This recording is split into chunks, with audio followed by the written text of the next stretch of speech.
নমস্কার বন্ধুরা, 2025 মাধ্যমিকে যে সকল স্টুডেন্টসরা ভালো রেজাল্ট করেছো তোমাদের জন্য সুখবর। 5টি সেরা স্কলারশিপে আবেদন করলে তোমরা একটা বড় অঙ্কের টাকা কিন্তু আর্থিক সহযোগিতা পাবে, যেটি ভবিষ্যতে তোমাদের পড়াশোনায় সাহায্য করবে।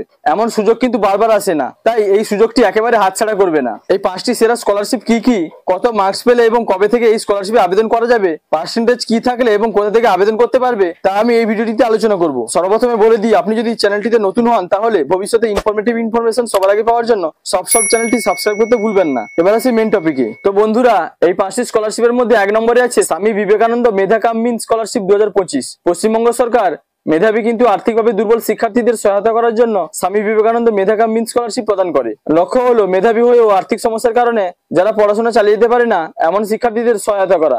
এই স্কলারশিপে টাকা পাওয়ার যোগ্য হওয়ার জন্য শিক্ষার্থীদের মাধ্যমিক পরীক্ষায় কমপক্ষে 60% নম্বর পেতে হবে। এই স্কলারশিপ শুধুমাত্র সেই সব শিক্ষার্থীদের জন্য যারা অন্য কোনো স্কলারশিপ পাচ্ছেন না। আপনি যদি এই স্কলারশিপের জন্য আবেদন করেন তাহলে আপনি অন্য কোনো উৎস থেকে অন্য কোনো আর্থিক সাহায্যের জন্য আবেদন করতে পারবেন না। এই স্কলারশিপটি উচ্চ মাধ্যমিক থেকে স্নাতকোত্তর স্তর পর্যন্ত পড়াশোনার জন্য প্রযোজ্য, যার মধ্যে রয়েছে ইঞ্জিনিয়ারিং এবং অন্যান্য পেশাদার কোর্সও। আবেদন প্রক্রিয়া কিন্তু 2025 সালের অক্টোবর বা নভেম্বরে শুরু হবে। সাধারণত পশ্চিমবঙ্গ সরকারের অফিসিয়াল স্বামী বিবেকানন্দ স্কলারশিপ পোর্টালের মাধ্যমে আবেদন করা যাবে। যে সমস্ত স্টুডেন্টরা পশ্চিমবঙ্গের বাসিন্দা তারাই শুধুমাত্র এই স্কলারশিপের জন্য আবেদন করতে পারবে। এবং 2 নম্বরে যেটি আছে সেটি হলো নবান্ন স্কলারশিপ 2025। নবান্ন স্কলারশিপ পশ্চিমবঙ্গ মুখ্যমন্ত্রী ত্রাণ তহবিল দ্বারা অফার করা হয়। এটি একটি রাজ্য স্তরের স্কলারশিপ যা শিক্ষাগতভাবে মেধাবী কিন্তু নিম্ন আয়ের পরিবার থেকে আসা শিক্ষার্থীদের সহায়তা করে। আবেদন করার জন্য একজন শিক্ষার্থীকে অবশ্যই মাধ্যমিকে 50 থেকে 60% নম্বর পেতে হবে।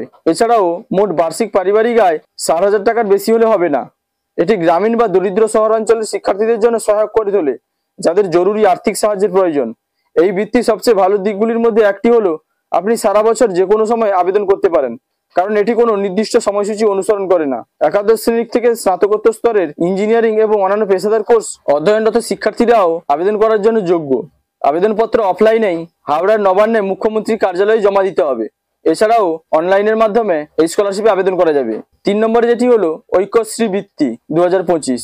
ঐক্যশ্রী বৃত্তি পশ্চিমবঙ্গ সংখ্যালঘু উন্নয়ন ও অর্থ কর্পোরেশন WBMDFC দ্বারা পরিচালিত হয়। এটি পশ্চিমবঙ্গে অধ্যয়নরত লঘু সম্প্রদায়ের শিক্ষার্থীদের অর্থাৎ মুসলিম, খ্রিস্টান, শিখ, বৌদ্ধ, জৈন এবং পার্সি এদের জন্যই প্রযোজ্য। এই বৃত্তি প্রাথমিক থেকে মাধ্যমিক স্তরের শিক্ষার্থীদের সাহায্য করে এবং উচ্চশিক্ষার জন্য তারা 10ম শ্রেণীর পরে পোস্ট ম্যাট্রিক বিভাগে পুনরায় আবেদন করতে পারে। যোগ্য হওয়ার জন্য একজন শিক্ষার্থীকে শেষ পরীক্ষায় কমপক্ষে 50% নম্বর পেতে হবে। এছাড়াও বার্ষিক পারিবারিক আয় 2 লক্ষ টাকার কম হতে হবে। বৃত্তির মধ্যে রয়েছে সম্পূর্ণ টিউশন ফি, রক্ষণাবেক্ষণ ভাতা এবং অন্যান্য সুবিধা যা পড়াশোনার স্তরের উপর নির্ভর করে। এর পাশাপাশি বলে রাখি, অফিসিয়াল ঐক্যশ্রী পোর্টালের মাধ্যমে অনলাইনে আবেদন করা যাবে। এরপরে 4 নম্বরে যেটি বলবো সেটি হলো সীতারাম জিন্দাল বৃত্তি 2025। সীতারাম জিন্দাল ফাউন্ডেশন একটি বেসরকারি দাতব্য ট্রাস্ট ভারত জুড়ে যোগ্য শিক্ষার্থীদের এই বৃত্তি প্রদান করে। এই বৃত্তি 10ম থেকে স্নাতকোত্তর স্তরের শিক্ষার্থীদের জন্য উপলব্ধ, যার মধ্যে ডিপ্লোমা এবং কারিগরি কোর্স অন্তর্ভুক্ত। শিক্ষার্থীর শ্রেণী বা শিক্ষার স্তরের উপর নির্ভর করে 5টি ভিন্ন বিভাগ রয়েছে। শিক্ষার্থীদের তাদের শেষ পরীক্ষার ন্যূনতম 60% ছেলেদের জন্য এবং 50% মেয়েদের জন্য থাকতে হবে। আবেদনকারীদের বয়স 30 বছরের কম হতে হবে এবং তাদের বার্ষিক পারিবারিক আয় 2.5 লক্ষ টাকার বেশি হওয়া উচিত নয়। নির্বাচিত শিক্ষার্থীরা তাদের কোর্সের উপর ভিত্তি করে প্রতি মাসে 500 থেকে 2,500 টাকা পর্যন্ত পেতে পারে। আবেদনপত্র সীতারাম জিন্দাল ফাউন্ডেশনের অফিসিয়াল ওয়েবসাইট থেকে ডাউনলোড করে পোস্ট অফিসের মাধ্যমে পাঠানো যেতে পারে। অনলাইনেও কিন্তু এটিতে আবেদন করা যাবে।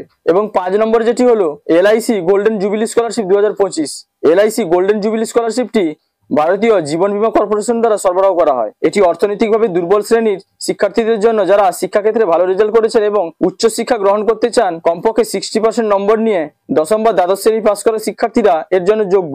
ইঞ্জিনিয়ারিং, মেডিসিন, আইন ইত্যাদির মতো স্নাতক পেশাদার বা কারিগরি কোর্সে অধ্যয়নরত শিক্ষার্থীদের আবেদন করতে উৎসাহিত করা হচ্ছে। এবং এই স্কলারশিপে আবেদন করার জন্য পারিবারিক আয় প্রতি বছর 2.5 লক্ষ টাকার বেশি হওয়া যাবে না।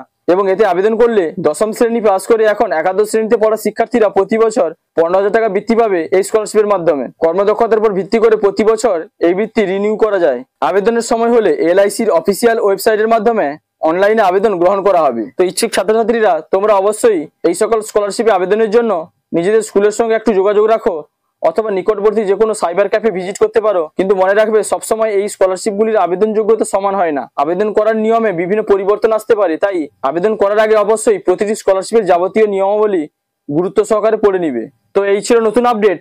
যদি ভিডিওটি ভালো লাগে তাহলে লাইক, কমেন্ট, শেয়ার এবং সাবস্ক্রাইব করতে ভুলবেন না। দেখা হচ্ছে পরবর্তী কোনো ইনফরমেটিভ ভিডিওর সঙ্গে। আপনারা ভালো থাকবেন, সুস্থ থাকবেন। Thank you.